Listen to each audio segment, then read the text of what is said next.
నమస్తే, welcome to social spotlight with Kavitha. Malayalam film ఇండస్ట్రీలో ఒక కుదుపుతోంది హేమా కమిటీ రిపోర్ట్. కాస్టింగ్ కావచ్చు, మీటూ మూవ్మెంట్లకు సంబంధించి 2017లోనే కేరళ గవర్నమెంట్ ఒక కమిటీని ఫామ్ చేసింది. అది 2019లో రిపోర్ట్ ఇస్తే బయట ప్రపంచానికి ఈ మధ్య కాలంలోనే ఆ రిపోర్ట్లో ఏముంది అనేది వెల్లడైంది. ఇప్పుడు మెల్లిమెల్లిగా మలయాళ ఫిల్మ్ ఇండస్ట్రీకి సంబంధించి ఆ లోపల ఏం జరిగింది, కాస్టింగ్ కావచ్చు, మీటూ మూవ్మెంట్ అని అప్పుడు ఉన్నటువంటి బాధితులంతా బయటకు వస్తున్నారు. దీనికి మూల కారకులైనటువంటి పెద్ద పెద్ద ప్రొడ్యూసర్లు కావచ్చు, డైరెక్టర్లు కావచ్చు, సూపర్ స్టార్స్ కావచ్చు, వాళ్ళు కూడా మెల్లిగా కదిరి ఇప్పుడు మాట్లాడాల్సినటువంటి పరిస్థితి ఏర్పడింది. ఎందుకని ఇంతకాలం పట్టింది, ఎందుకని కేరళ గవర్నమెంట్ ఒక కమిటీని ఫామ్ చేయాల్సినటువంటి అవసరం ఏర్పడింది, ఇదే మాట్లాడుకోబోతున్నాం. మనతో పాటుగా ఉన్నారు ఫిల్మ్ క్రిటిక్ భరద్వాజ గారు. సార్ నమస్కారం. నమస్తే అండి. సార్, ఇప్పుడు మలయాళ ఫిల్మ్ ఇండస్ట్రీ అమ్మ, మన దగ్గర మా అన్నట్టు అక్కడ అమ్మ అన్నారు. ఫస్ట్ మహిళలు వచ్చి అక్కడ ఉన్నటువంటి హీరోయిన్లు కావచ్చు, జూనియర్ ఆర్టిస్టులు కావచ్చు, మీటు కాస్టింగ్ కావచ్చు, అడ్జస్ట్మెంట్లు, కాంప్రమైజ్లు అన్నప్పుడు ఎవరు యాక్సెప్ట్ చేయలేదు సార్, ఒప్పుకోలేదు, వాళ్ళని సైలెన్స్ చేసే ప్రయత్నం చేశారు. ఇప్పుడు ఎందుకు ఒక సడన్గా ఒక బ్లోఅవుట్ లాగా కనిపిస్తోంది? అంటే బ్లోఅవుట్ లాగా కనిపించడం అంటే వాళ్ళ కమిటీ ముందు మాట్లాడారు. ఆ రోజు నాకు కమిటీ ఫామ్ చేయడానికి కొన్ని కారణాలు.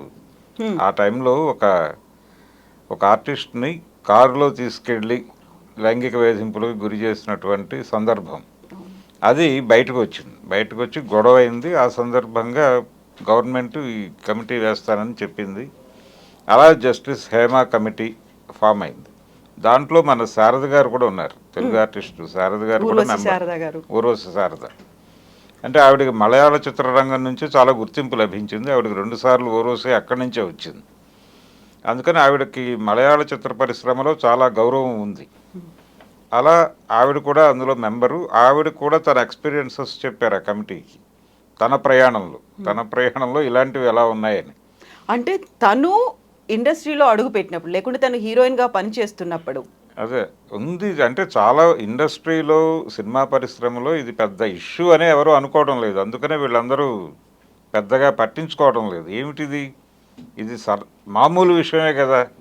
అంటే సార్, ఇప్పుడు శారద గారు కూడా తను ఎక్స్ప్రెస్ చేశారంటే మోస్ట్లీ 30-40 ఏళ్ల క్రితం, ఆల్మోస్ట్ 50 ఏళ్ళు కూడా అనుకోవచ్చు మనం. అవును, ఆ టైంలో కూడా తను ఫేస్ చేశారు, కాకపోతే బయటికి రావట్లేదు. అంటే ఇప్పుడు వాసన్ ఉన్నాడు, జమినీ వాసన్ గారు, కాంచనమాల కెరీర్ని ఆయనే తొక్కేశాడు అనేటువంటి విషయం ప్రపంచానికి తెలుసు. దాని మీద రకరకాల కథనాలు వచ్చున్నాయి. ఇలా అంటే ఫీమేల్ మీద ఆ రకమైనటువంటి హెరాస్మెంట్ ఉంది ఇండస్ట్రీలో అనేది తెలుసు. అయితే అన్ని చోట్ల ఉంది కదా అనేది, ప్రతి ఇండస్ట్రీలోనూ ఉంది, ప్రతి చోట. ఇక్కడ ఒక మాట అడుగుతారండి, కమిట్మెంట్ అనేటువంటి మాట. ఇది చాలా ఇబ్బందికరం. అంటే కమిట్మెంట్ అంటే నిబద్ధత అని ఒక అర్థం ఉంది. అది పాజిటివ్ వేలో తీసుకుంటే నిబద్ధత అనే అద్భుతమైనటువంటి అర్థం ఉన్న పదాన్ని ఇంకొక సెన్స్లో వాడేస్తున్నారు వాళ్ళు. దానికి పూర్తి వ్యతిరేకమైనటువంటి, అంటే సమర్పణ అనే పద్ధతిలో వాడేస్తున్నారు వాళ్ళు. మీరు అంటే చాలా క్యాజువల్ పదం అది. కమిట్మెంట్ ఇస్తారా మీరు అని అడిగారు అని చెప్పి చాలామంది మాట్లాడేస్తున్నారు ఇప్పుడు. ఇలాంటి సందర్భం అంటే ఒకసారి ఎప్పుడో మెడ్రాస్లో ఒక డైరెక్టర్ గారు ఎవరో కనిపిస్తే, నేను ఆయన పేరు చెప్పను, పెద్ద డైరెక్టరే, ఆయనతో ఏదో క్యాజువల్ టాక్లో ఇలాంటి ఆరోపణలు ఉన్నాయి సినిమా పరిశ్రమ మీద అంటే ఆయన ఒక మాట చెప్పారు. అంటే మీరు చెప్పిన దానిలో కొంత వాస్తవం ఉంది, అవాస్తవం కూడా ఉంది అన్నాడు ఆయన. ఏమిటండి అంటే, ఆయన ఇప్పుడు అవుట్డోర్కి వెళ్ళినప్పుడు హీరో గారికి అవసరం అనుకుంటే ఆయన ఓపెన్గా చెప్తాడు, ఇది ప్రాబ్లము, నాకు హీరోయిన్ ఏమన్నా సహకరిస్తున్నామో కనుక్కోండి అంటారు. అన్నప్పుడు మేము అడుగుతాం. హీరోయిన్ గారు ఓకే చెబితే ఓకే, నాట్ ఓకే అన్నప్పుడు ఆవిడ ప్రాజెక్టుకి అవసరము అనుకుంటే మేము ఆవిడని ఇబ్బంది పెట్టాం. ఆవిడ అభిప్రాయం తెలుసుకుని వదిలేస్తాం. ఆ తర్వాత ఆయన కోసం వేరే ఎవరినైనా తీసుకొచ్చి వేరే క్యారెక్టర్లో ఏదో అడ్జస్ట్ చేసి తీసుకెళ్తాం. ఇంతే, ఇలా జరుగుతుందంటే హెరాస్మెంట్ అని మీరు అన్నమాట కరెక్ట్ కాదు. హెరాస్మెంట్ ఉండదు, మేము అడుగుతాం, అడిగినప్పుడు వాళ్ళు మ్యూచువల్గానే నడుస్తుంది, పెద్ద ఇబ్బందికరమైన పరిస్థితులు ఏమి ఉండవు, మీరు చెప్పినట్టుగా వేధింపులు ఏమి ఉండవు అన్న టోన్లో మాట్లాడాడు. సార్ మీరు ఇప్పుడు చెప్పిన ఈ మాట ఒక ఎగ్జాంపుల్, డైరెక్టర్ మీతో షేర్ చేసుకున్నటువంటి మాటల్లో రెండు కనిపిస్తున్నాయి సార్. గతంలో ఒక మాట అనేది కాస్టింగ్ డైరెక్టర్లు ఇలాంటి కాంప్రమైజ్లు కమిట్మెంట్లు అడుగుతారని, బట్ మీతో షేర్ చేసుకుంది డైరెక్టరే మేము అడుగుతాము అంటే ఒక మీడియేషన్ లాగా చేస్తున్నాడు. హీరోకి అవసరం ఉంది, కోఆపరేట్ చేస్తాడు. అడుగుతానని కాదండి, మామూలుగా హీరో రిక్వైర్మెంట్ ఉంటే ఆ టైంలో మీడియేటర్లుగా మాత్రం వ్యవహరిస్తారు. దీంతో పాటుగా హీరో ఆ క్యారెక్టర్కు వాళ్ళు అవసరం అనుకుంటే ప్రాజెక్ట్ వాళ్ళని తీసేస్తే ప్రాజెక్ట్ ఇబ్బంది అవుతుంది అనుకుంటే మాత్రం ఉంచుతారట. లేదు ప్రాజెక్టుకి ఇబ్బంది లేదు అనుకుంటే గనక ఆవిడ్ని తొలగిస్తారు.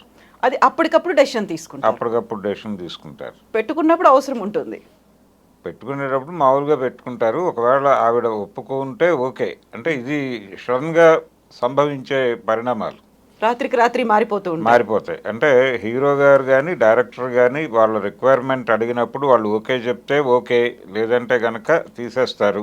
ఆ ప్రాజెక్టుకు అవసరం ఉంటుంది. ఒకవేళ అంటే తీసేయటం అనేది కామన్. ఒకవేళ ఆ ప్రాజెక్టుకి ఇబ్బంది అవుతుంది వాళ్ళని తీసేస్తే అనుకుంటే తీరు. డెమోక్రటిక్గానే పెడుతున్నాం కదా మేము అనేది వాళ్ళ ఉద్దేశం. వేధింపులు ఉండవు. వేధింపులు అని ఏదైతే మాట్లాడుతున్నారో అది కరెక్ట్ కాదు అనే అభిప్రాయం చాలామందికి ఉంది ఇండస్ట్రీలో. అందుకనే దీన్ని అసలు ఇష్యూగానే పట్టించుకోవట్లేదు. ఇదంతా న్యాచురల్ ప్రాసెస్ కదా, దీని గురించి ఎందుకు ఇష్యూ చేస్తున్నారు, ఎందుకు బయట ఇంత మాట్లాడుతున్నారు అన్న ధోరణిలో సురేష్ గోపి కూడా చిరాకు పడ్డాడు. ఇప్పుడు కేంద్ర మంత్రి అయ్యారు. చిరాకు పడి ఆయన చాలా సీరియస్గా మాట్లాడాడు, ఎందుకు ఇది ఇష్యూ చేస్తున్నారు అని. అంటే మీడియా మీద కోపడ్డాడు ఆయన. మీడియాని టార్గెట్ చేస్తూ ఎందుకు దీన్ని అనవసరంగా హైప్ చేస్తున్నారు ఈ విషయాన్ని అనేది ఆయన గొడవ. ఇదే నేపథ్యంలో చాలామంది సిద్దికి రాజీనామా చేయటం, ఇప్పుడు లేటెస్ట్గా మోహన్ లాల్ అధ్యక్షుడు, అధ్యక్షుడు ఆయనతో పాటు మొత్తం 17 మంది రాజీనామా చేశారు. కొత్త పాలక మండలిని త్వరలో నియమిస్తామని ఏదో చెప్పారు. అంటే వీళ్ళందరూ దేనికి రిజైన్ చేస్తున్నారంటే నిరసనగానే. అంటే నిజానికి కమిటీ నివేదిక బయటకు వచ్చినప్పుడు సెన్సార్డ్ కాపీయే వచ్చింది, ఎవరి పేర్లు లేవు బయటికి రిలీజ్ చేసిన దానిలో. కానీ రిలీజ్ అయిన తర్వాత ఒక్కొక్కళ్ళు రెస్పాండ్ అవుతున్నారు. అంటే రిలీజ్ అయింది కాబట్టి రెస్పాండ్ అవుతూ సోషల్ మీడియాలో వాళ్ళ ఎక్స్పీరియన్సెస్లు, ఎవరైతే వాళ్ళని ఇబ్బంది పెట్టారో వాళ్ళ పేర్లు బయటకు వస్తున్నాయి బాధితుల వైపు నుంచి. ఆ పేర్లు బయటకు రావటం అనే ప్రోగ్రాం మొదలైన తర్వాత వీళ్ళందరూ రిజైన్ చేయటం అనేది మొదలుపెట్టేశారు. ఇది జరుగుతున్నటువంటి ప్రాసెస్ అక్కడ.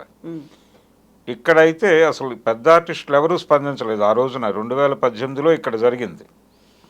2018లో ఇక్కడ మీటూకి రెస్పాండ్ అవుతూ, అంటే హాలీవుడ్లో మొదలైనటువంటి ఒక ప్రోగ్రాం అది బాలీవుడ్కి వచ్చి నానా పటేకర్ మీద తనుశ్రీ దత్తా చేసిన కామెంట్స్, తర్వాత ఈ కాశ్మీర్ ఫైల్స్ డైరెక్టర్ ఉన్నాడు వివేక్ అగ్నిహోత్రి, అతని మీద కూడా కొన్ని ఆరోపణలు వచ్చినాయి. ఒక ఆర్టిస్ట్ అతని మీద కూడా ఆరోపణలు చేయటం, అతను ఖండించాడు దాన్ని ఆ టైంలో. ఇలా నడుస్తున్నటువంటి క్రమంలో ఇక్కడ కూడా మీటూ అనేదాన్ని ఆ ఉద్యమం తాలూకా ఛాయలు కనిపించినాయి. కొంతమంది ఓపెన్గా బయటకు వచ్చి ఛాంబర్ దగ్గర ఒక చిన్న ధర్నా లాంటి కార్యక్రమం చేశారు. అయితే పెద్ద ఆర్టిస్టులు ఎవరూ మాట్లాడలేదు. పెద్ద ఆర్టిస్టులు చాలా గుంభనగా అలాగే ఉన్నారు. కొంతమంది జూనియర్ ఆర్టిస్టులు వీళ్ళు మాట్లాడారు. మాట్లాడిన సందర్భంలో కొన్ని ప్రజా సంఘాలు, మహిళా సంఘాలు దాన్ని పట్టించుకుని, కొండవీటి సత్యవతి గారు ఇలాంటి వాళ్ళు, సజయ్ గారు, సంజయ్ గారు ఇలాంటి వాళ్ళు కొంతమంది పట్టించుకుని దీని మీద, అంటే అప్పటి సినిమాటోగ్రఫీ మినిస్టర్ తలసాని శ్రీనివాస యాదవ్ గారికి ఒక లెటర్ ఇచ్చారు. ఇచ్చి కోర్టులో కూడా ఒక బిల్ వేశారు. వీళ్ళు వేసి ఇక్కడ ఒక కమిటీని పెట్టి దాని నుంచి ఒక నివేదిక తీసుకుందామనే ప్రయత్నం జరిగింది. ఆ సందర్భంగా ఒక కమిటీని ఏర్పాటు చేశారు. మేము కేవలం ఆర్టిస్టుల వరకే కాదు, అన్ని ట్రేడ్స్లోనూ జరుగుతున్నటువంటి ఇలాంటి హెరాస్మెంట్ల మీద వారి అభిప్రాయాలు తీసుకుంటాము అన్న పద్ధతిలో వాళ్ళు అప్పుడు మాట్లాడారు. ఆ తర్వాత అదేమైందో ఎవరికి తెలియదు. వాళ్ళు నిజంగానే కమిటీలు వేశారా, సబ్ కమిటీలు వేసారో ఇవన్నీ చెప్పారు. ఆ సబ్ కమిటీలు వేశారా, నివేదికలన్నీ వచ్చినాయి, మెయిన్ ఎవరి దగ్గరికి అయితే చేరాలో వాళ్ళ దగ్గరికి చేరినాయి ఛాంబర్కి అని చెప్తున్నారు. అక్కడి నుంచి హైకోర్టుకి వెళ్ళాయా లేకపోతే గవర్నమెంట్కి వెళ్ళాయా అనే దానికి సంబంధించి వివరణలు లేవు. ఆగిపోయింది. ఆ గొడవ అక్కడితో ప్రపంచం అంతా మర్చిపోయింది. సినిమాటోగ్రఫీ శాఖ అనే ఒకటి ఉంది మనకి. వాళ్ళు సీరియస్గా పట్టించుకోవాలి కదా. కార్మికుల వ్యవహారం చూడటం కూడా వాళ్ళ బాధ్యతల్లో ఒకటి. అంటే ఎలా తయారైందంటే సినిమాటోగ్రఫీ శాఖ అంటే టిక్కెట్ల పెంపుకి అనుమతి ఇవ్వటం, ఇలాంటి పనులు మాత్రమే షోస్ చేసే, పెట్టడానికి ఇలాంటి వాటికి మాత్రమే పరిమితమైనటువంటి శాఖగా మాట్లాడుతున్నారు. అది కాదు, వాళ్ళ పని చాలా ఉంది. ఇండస్ట్రీలో ఎవరైతే సఫర్ అవుతున్నారో వాళ్ళ గురించి, వాళ్ళ బాధలు తెలుసుకోవాల్సిన బాధ్యత ఉంది వాళ్ళకి. కాబట్టి ఇప్పుడు మొదలైంది ఇది. కేరళలో హేమ కమిటీ నివేదిక ఒక ప్రకంపనలు పుట్టించింది. దీనికి బెంగాల్ ఇండస్ట్రీ నుంచి కూడా రెస్పాన్స్ వచ్చింది. బెంగాలీ నటి ఒక ఆవిడ ఒక డైరెక్టర్ నన్ను ఇలా వేధిస్తున్నాడు అని ఈరోజు ట్వీట్ చేసింది ఆవిడ. ఇలా రకరకాల చోట్ల నుంచి రెస్పాన్స్ వస్తోంది. చిన్మయి శ్రీపాద రకరకాలుగా మాట్లాడింది ఆవిడ. ఇంతకుముందు చాలామంది మీద ఆరోపణలు చేశారు ఆవిడ. వేటి మీద ఏ రకమైనటువంటి విచారణలు జరగలేదు, ఎవరి మీద చర్యలు లేవు. ఇప్పుడు వీళ్ళందరూ రిజైన్ చేయటం, మోహన్ లాల్ వీళ్ళందరూ 17 మంది రిజైన్ చేయటం, అసలు టోటల్గా కమిటీని తీసేయటం, కొత్త కమిటీ వేస్తామని చెప్పడం, ఇది నిరసనగా చేస్తున్నారు వాళ్ళు. అది సంఘీభావం కాదు, సంఘీభావం కాదు. ఎందుకు దీన్ని అనవసరమైన చేసినట్ట చేయనట్ట సార్, దాన్ని ఎలా చూడొచ్చు రిజిగ్నేషన్స్ని? వాళ్ళు యాక్సెప్ట్ చేస్తున్నట్టు కానీ చేయనట్టు కానీ ఏది మాట్లాడకుండా రిజైన్ చేస్తున్నారండి. ఏ రకమైన క్లారిఫికేషన్స్ లేవు వాళ్ళ దగ్గర నుంచి. రిజైన్ చేస్తున్నాం అంటున్నారు అంతే. ఒక రకంగా నిరసనగానే చూడాలి. ఏమిటిది, ఇలా టార్గెట్ చేసి అందరినీ రోడ్డు మీద లాగుతారా అంటే ఇంటి గుట్టు రచ్చకీడుస్తున్నారు అన్న టోన్లో తయారైంది పరిస్థితి. అందుకని ఈ మాట్లాడుతున్న వాళ్ళందరినీ ఇన్ఫార్మర్లుగా చూస్తున్నారు వాళ్ళు. ఒక ఆర్టిస్ట్ ఆవిడ ఓపెన్గా ట్విట్టర్లో మాట్లాడారు, వీళ్ళ వేధింపులు తట్టుకోలేక నేను కేరళ నుంచి పారిపోయి మెడ్రాస్ చేరాను అని. ఇవన్నీ ఇప్పుడు చర్చకు వస్తున్నాయి, సోషల్ మీడియాలో మాట్లాడుతున్నారు. అంటే కంపారిజన్ చేస్తే అన్ని చోట్ల ఉంది, ఇది ప్రతి చోట ఉంది. మీ మీడియాలో లేదా అని కూడా మాట్లాడుతున్నారు. మీడియాలో ఉండొచ్చు, అన్ని చోట్ల లేదు అని ఎవరు అనటం లేదు, ఉంది అనే ప్రతి చోట రకరకాల ఆరోపణలు ఉన్నాయి. అయితే ఇక్కడ స్పెసిఫిక్గా జరిగిన దాని మీద మీరు తీసుకుంటున్నటువంటి చర్యలు ఏమిటి? మీ దగ్గర బాడీస్ ఉన్నాయి, చాలా సంఘాలు ఉన్నాయి. ఈ సంఘాలన్నింటినీ కలిపి ఒక ఫెడరేషన్ ఉంది అక్కడ. మీ వైపు నుంచి జరిగినటువంటి, మీ దగ్గరికి వచ్చినటువంటి కంప్లైంట్స్ మీద మీరు తీసుకున్న చర్యలు ఏమిటి? ఆ రోజున అంటే 2018లో మొదలైంది గొడవ ఇక్కడ, అక్కడ 2017లో ఇన్సిడెంట్, ఇక్కడ 2018లో ఇన్సిడెంట్. ఇక్కడ నిరసన, అక్కడ ఇన్సిడెంట్ జరిగింది. దాని మీద అప్పుడు కమిటీ వేస్తే 2019లో వాళ్ళు నివేదికిస్తే ఇప్పుడు బయటకు వచ్చింది. అక్కడ ఇప్పుడు బయటకు చూపించారు. ఇక్కడ అసలు కమిటీ పెట్టారా, సబ్ కమిటీలు పెట్టామన్నారు. ఆ నివేదికలు ఏమైపోయినాయో తెలియదు. అవి కోర్టుకి ఇచ్చారా, ఆ రోజున కోర్టులో వేశారు. వేసిన తర్వాత వీళ్ళు ఫాలోఅప్ చేయడానికి కూడా అవకాశం దొరకలేదు. అక్కడ ప్రజా సంఘాల వాళ్ళు వెళ్ళి అడగటానికి అక్కడ ఎవరిని అడగాలో అర్థం కాని పరిస్థితి ఇండస్ట్రీలో. ఇలాంటి ఒక గందరగోళం ఉంది. ఈ నేపథ్యంలో నేనేం కోరుతున్నానంటే, ఇప్పుడు ఈ కేరళ ఇన్సిడెంట్ నేపథ్యంలో ఒక్కసారి ఆ పాత విషయాలన్నీ తడుముతూ ఇక్కడున్న సినిమాటోగ్రఫీ మంత్రి గారు పట్టించుకుని, విక్రమార్క గారు పట్టించుకుని ఒక్కసారి సినిమా పెద్దల్ని పిలిచి, బాబు ఆ రోజున మీరు ఏదైతే కమిటీలను వేశారో అవి నివేదికలు వచ్చాయా, వస్తే వాటిని ఏం చేశారు, కోర్టుకు పంపించారా, ఏం చేశారు, దాని మీద ఏమైనా చర్యలు ఉన్నాయా అని ఒక్కసారి ఆ పాత ఫైల్ దుమ్ము దులిపితే కొంత ఉపశమనం ఉంటుంది. అంటే ప్రతి చోట బూజు దులపాల్సినటువంటి అవసరం ఉంది. ఇది అన్ని చోట్ల ఉంది, ఒక కేరళలో మాత్రమే కాదు, ప్రతి చోట ఉంది. ఇప్పుడు కేరళలో జరుగుతున్న దాన్ని ఇప్పుడు ఎందుకు టాలీవుడ్కు పూసి మాట్లాడుతున్నారు అనే మాట వస్తుంది. ఇక్కడ అలాంటి ఇన్సిడెంట్స్ కానీ కంప్లైంట్స్ కానీ ఈ మధ్య కాలంలో రాలేదు కదా అని ఒక క్వశ్చన్ వస్తుంది. రాలేదు అనేది ఉంది, కానీ చాలామంది ఇంటర్వ్యూస్లో మాట్లాడుతున్నారు. అంటే ఈ మధ్య కాలంలో ఒక ఆర్టిస్ట్, ఒక ఆవిడ ఒక యూట్యూబ్ ఛానల్కి ఇచ్చినటువంటి ఇంటర్వ్యూలో ఈ తలుపులు కొట్టడం అనే కల్చర్ గురించి మాట్లాడారు. జయలలిత గారు ఇచ్చినటువంటి ఇంటర్వ్యూలో ఈ తలుపులు కొడతారు, వేధింపులు ఉన్నాయి అనే మాట ఆవిడ చెప్పారు. అలాగే సీనియర్ ఆర్టిస్ట్ అన్నపూర్ణ గారు కూడా ఒక ఇంటర్వ్యూలో అడ్మిట్ చేశారు, ఇలాంటివి జరుగుతాయి అని ఆవిడ చాలా లోపాయికారిగా అంగీకరించారు. అదే చాలామంది దీన్ని ఇదేదో విడిగా ఒక ఇష్యూగా చూడటం లేదు, దీన్ని వేధింపుగా అనుకోవడం లేదు, ఇది ఒక ప్రాసెస్గా చూస్తున్నారు. ఇదేదో జనరల్గా జరిగేటువంటి కార్యక్రమం కింద చూస్తున్నారు తప్ప దీన్ని ఎవరు ఇష్యూగా మాట్లాడుకోవడం లేదు. ఇది సరికొత్తగా జరుగుతోంది ఏం కాదు కదా, ఎప్పటి నుంచో ఉంది, సిన్స్ ఏజెస్ కంటిన్యూ అవుతోంది అంతే. అంతే, జనరలైజ్ ఇది చేసుకుంటున్నారు, సాంప్రదాయంలో భాగంగా మారింది. సాంప్రదాయమే, ఇదొక సాంప్రదాయం అన్నట్టుగా తయారైంది.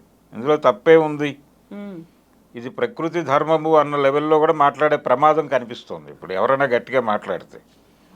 అందుకని ఇప్పుడు కొంచెం సీరియస్గా పట్టించుకుని కాంగ్రెస్ ప్రభుత్వం ఎలాగూ కూల్చివేతలు హడావిడి చేస్తోంది కాబట్టి ఈ వేడిలోనే ఇది కూడా ఒక్కసారి సినిమా పరిశ్రమకు సంబంధించి ఆ పాత ఫైల్స్ ఏమైనాయి అనేది ఒక్కసారి పరిశీలి చేయగలిగితే ఈ కేరళకు సంబంధించినటువంటి గొడవ ఇక్కడ కూడా ప్రకంపనలు నెమ్మదిగా మొదలవుతాయి. అంటే బెంగాల్ నుంచి మొదలైంది కాబట్టి ఇక్కడ కూడా ఎవరో ఒకళ్ళు నోరు తెరిచి మాట్లాడటం జరుగుతుంది.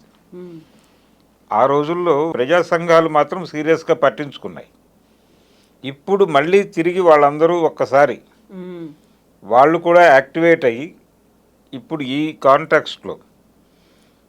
కాంటెక్స్ట్లో మళ్ళీ వాళ్ళందరూ రీఆర్గనైజ్ అయ్యి వాళ్ళు కూడా వెళ్ళి ఒకసారి అడిగితే బాగుంటుంది. ఛాంబర్ పెద్దల్ని అడగాలి, అలాగే సినిమాటోగ్రఫీ మంత్రి గారిని కూడా ఒకసారి కలిసి ఒక విజ్ఞప్తి ఇచ్చి, బాబు ఇది ఒకసారి చూడండి, ఈ ఫైల్ ఏమైందో చూడండి, మీకు కేవలం టిక్కెట్ల రేట్లు పెంచటము ఇలాంటి కార్యక్రమాలే కాదు, ఇవి కూడా చూడాల్సిన బాధ్యత ఒకటి ఉంది మీకు అని గుర్తు చేయాల్సిన అవసరం ఉంది. అది జరిగితే తప్ప ఇక్కడ గొడవ తీరదు. కానీ ఇక్కడ కూడా ఉంది, ఈ రోజుకి ఉంది, అది ఎప్పటి నుంచో ఉంది, అది ఉంటుంది.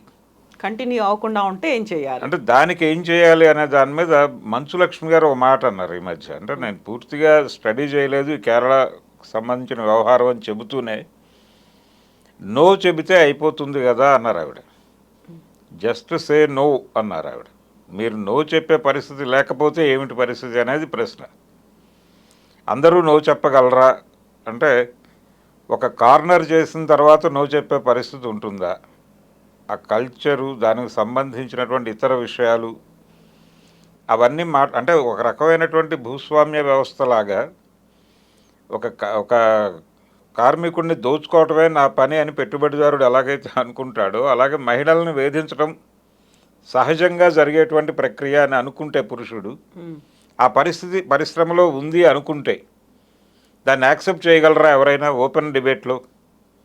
అవునండి, ఒక పురుషుడు ఒక స్త్రీ అడిగితే తప్పే ఉంది అని కనుక బలంగా ఆర్గ్యూ చేయగలరా ఓపెన్ డయాస్ మీద?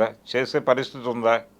అది చేయరు, మళ్ళీ హిపోక్రసీ వస్తుంది, వీళ్ళు చాలా విలువలు అవి అన్నీ మాట్లాడేస్తారు.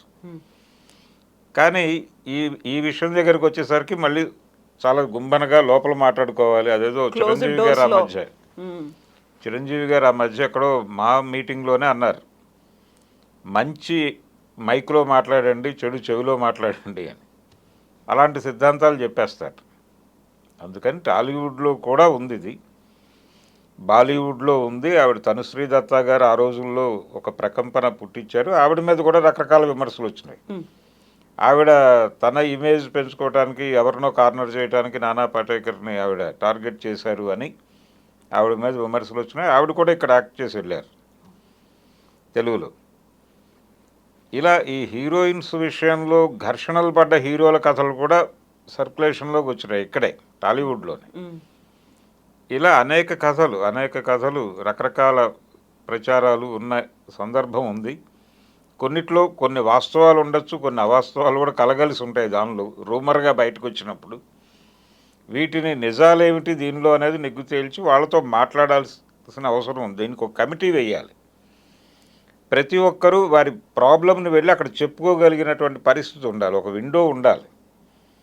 ఉండి ఇలాంటి వేధింపుకి గురైనప్పుడు వాళ్ళు వెళ్ళి అక్కడ చెప్పుకుంటే వాళ్ళు ఏదైనా చర్య తీసుకునేటువంటి పరిస్థితి ఉండాలి. షీ టీమ్స్ ఇవన్నీ పెట్టారు, ఓకే, కానీ ఇండస్ట్రీలో షూటింగులు జరుగుతున్న ప్రాంతంలో ఏంటి పరిస్థితి అనేది ఎవరికీ తెలియదు.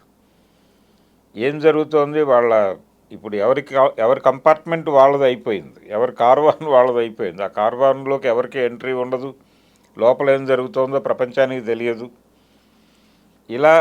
ఇలాంటి కండిషన్లో పురుషాధిక్యత అనేది ఎలా పనిచేస్తోంది సినిమా ఇండస్ట్రీలో అనే దాని మీద ఒక చెక్ ఉండాల్సినటువంటి అవసరం అయితే ఉంది. దాని మీద ఏదైనా చర్య తీసుకోగలిగితే సినిమాటోగ్రఫీ మంత్రి గారు అది ఒక మేలు చేసిన వాడు అవుతాడు ఆయన. సో ఇప్పుడు మలయాళ ఫిల్మ్ ఇండస్ట్రీకి సంబంధించి ఒక జస్టిస్ హేమా కమిటీని ఏర్పాటు చేసింది ప్రభుత్వం.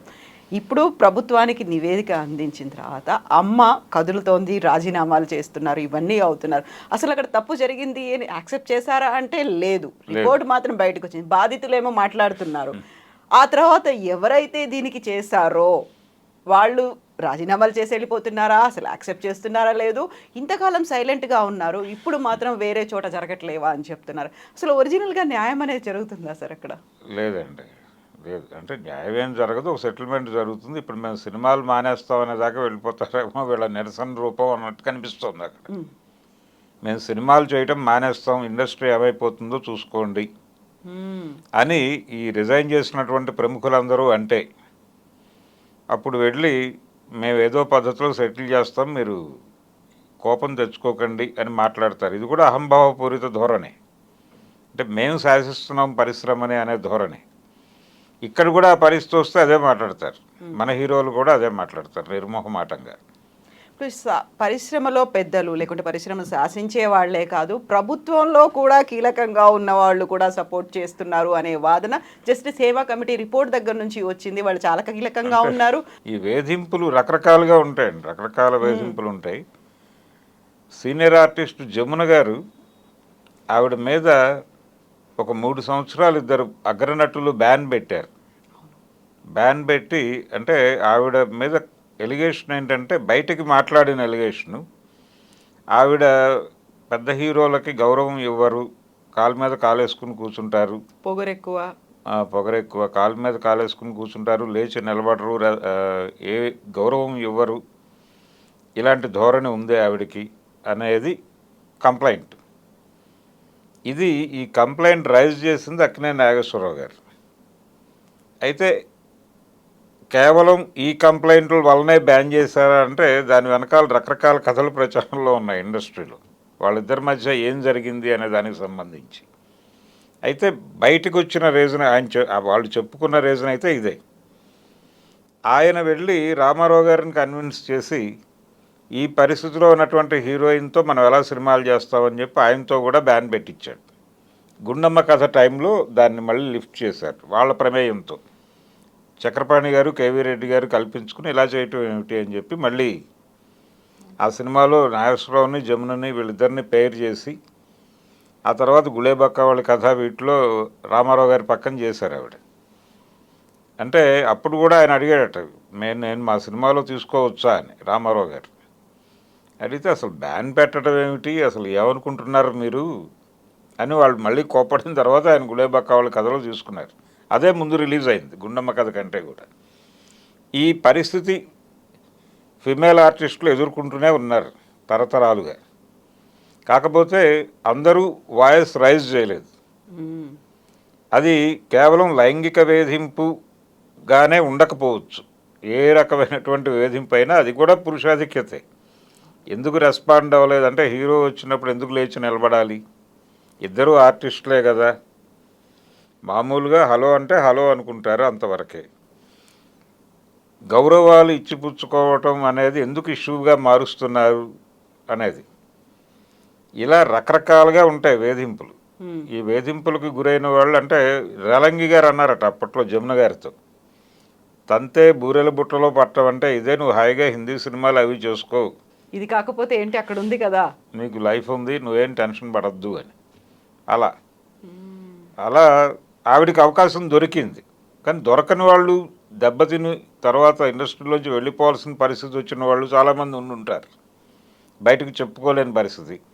చెప్పుకోవడానికి ట్రై చేసినా ఇది సహజం అమ్మ, జరుగుతూ ఉంటుంది, ఇవన్నీ పట్టించుకోకూడదు అంటే కొనసాగితే కొనసాగటం, లేదంటే వెళ్ళిపోవడం, ఇంతకుమించి వేరే ఆప్షన్ లేదు అనే పరిస్థితి ఉంటే ఎవరు మాత్రం ఏం చేయగలరండి అక్కడ. అంటే ఒక బాడీని ఎగ్జిక్యూట్ ఎందుకు చేయలేకపోయారు వీళ్ళు ఇప్పటిదాకా, ఇలాంటిది ఉంది అని తెలిసినప్పుడు చెప్పుకోవడానికి ఒక కమిటీని వేయాలి కదా. మీరు వచ్చి ఈ విషయం ఫలానా వ్యక్తికి చెప్పుకోవచ్చు మీ సమస్యని, అని ఒక బాడీని అక్కడ పెడితే వాళ్ళు వచ్చి చెప్పుకుంటారు. వాళ్ళు పిలిచి మాట్లాడేటువంటి అవకాశం కల్పించాలి. అట్లా ఒక చర్య తీసుకోకపోతే ఎలాగా? అంత గొడవ జరిగిన తర్వాత ఆ రోజున దాన్ని మళ్ళీ మర్చిపోయింది ప్రపంచం అంతా. ఇప్పుడు ఈ కాంటెక్స్ట్లో మళ్ళీ దానికి కొంచెం ఊపిరి వస్తుంది.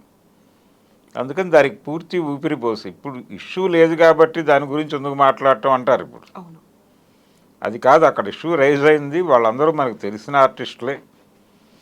అందుకని రెస్పాండ్ అవ్వాల్సిన అవసరం అయితే ఉంది. తెలుగు సినిమా పరిశ్రమ కూడా రెస్పాండ్ అవ్వాల్సిన అవసరం ఉంది. 2018 నాటి గొడవ ఇప్పుడు ఎందుకు అనుకోకుండా అప్పుడు మనం చేసింది ఏమిటి అనేది ఒక్కసారి రివ్యూ చేసుకోవాలి. లేదు అని మాట్లాడితే ఓకే, లేదు సినిమా పరిశ్రమలో అంతా పవిత్రంగా నడుస్తుంది అని చెప్పేది మాత్రం ఖచ్చితంగా హిపోక్రసీని. సో మీరు ఇప్పుడు ఒక మాట అన్నారు, వేరే పరిశ్రమల్లో లేకుంటే వేరే ఫీల్డ్స్లో ఇట్లాంటివి లేవా? ఇది ఒక మొండి వాదన అనేది ముందు నుంచి ఉంది. ప్రతిసారి కూడా కేవలం ఫిల్మ్ ఇండస్ట్రీని ఎందుకు ఫోకస్ చేస్తారు? డాక్టర్లు కావచ్చు, ఇంజనీర్లు కావచ్చు, మిగతా ఫీల్డ్స్లో కూడా ఉన్నాయి కదా. కేవలం హైలైట్ అయ్యేది గ్లామరస్ ఇండస్ట్రీ కాబట్టి అనేది. దాన్ని ఎలా చూస్తారు సార్ మీరు అసలు? అన్ని చోట్ల ఉంది, లేదని ఎవరన్నారు? ఎక్కడ ఉంటే అక్కడ గొడవ జరుగుతుంది. అక్కడ ప్రతి చోట దీనికి సంబంధించి వాళ్ళు అడ్రస్ చేసుకోవడానికి ఒక బాడీ ఉండాల్సిన అవసరం ఉంది ప్రతి ఆఫీస్లోనూ.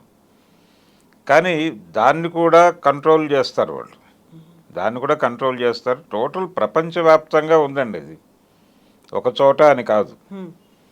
దీనికి కారణం ఏమిటి అంటే యాటిట్యూడ్లో ఉన్న ప్రాబ్లమే, అంతకుమించి ఏమీ కాదు. వీళ్ళ ఫీడ్బ్యాక్లు, వీళ్ళ పెంపకాల నుంచి మొదలైనటువంటిది.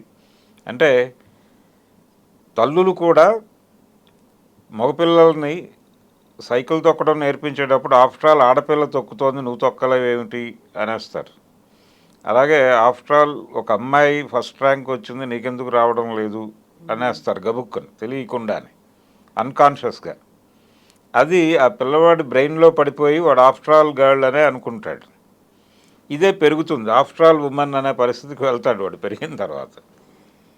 ఇంకేది మాట్లాడినా పర్లేదు అనుకుంటాడు. అక్కడి నుంచి అసలు సొసైటీయే అలా తయారైన పరిస్థితిలో ఉంది. ఇప్పుడు ఇంకా జటిలంగా మారింది.